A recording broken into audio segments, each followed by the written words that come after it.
baunan na hindi ka mabibitin sa pwede mong ilagay sa loob. Dalawang klase nga pala yung binili ko. Meron itong beige na medyo mas maliit siya dito sa isa. Pero malaki-laki na din to kumpara sa mga bata. Ito naman yung pink na sobrang laki as in.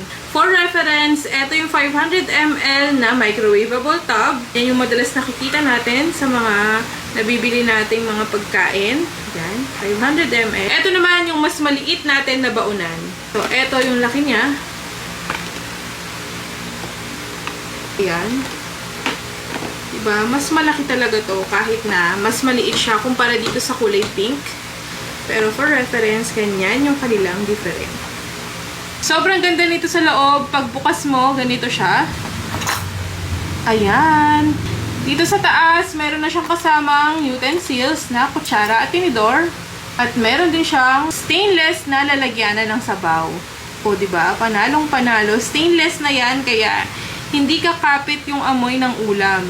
Tapos, yung takip niya ay vacuum sealed na din. Kaya hindi talaga matatapon yung mga sabaw-sabaw or sausawa natin. Sa unang compartment pa lang tayo at meron pang isang compartment. Pag tinanggal mo itong top na to, eto naman yung main compartment natin. O, diba? Ang laki ng lalagyanan ng ating kanin. Tapos, meron ka pang lalagyanan ng ulam or mga prutas or snacks at kung ano-ano pa.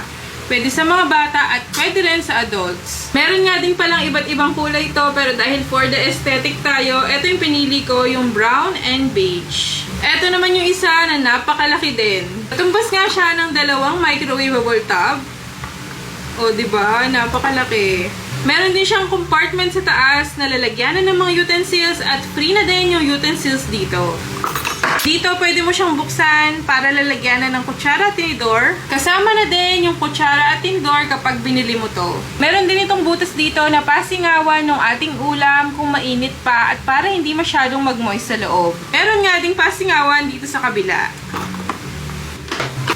Ito naman yung sa loob niya, meron din lalagyanan ng sabaw, meron din 4 na compartments.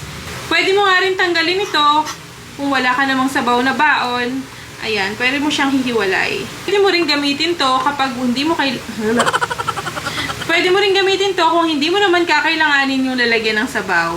Stainless din yung material nito, kaya napakadali ding linisin. Pareho sila nung isa na shinare ko kanina na pwedeng tanggalin. Itong stainless, ayan, pwede mo yung tanggalin katulad nung isa.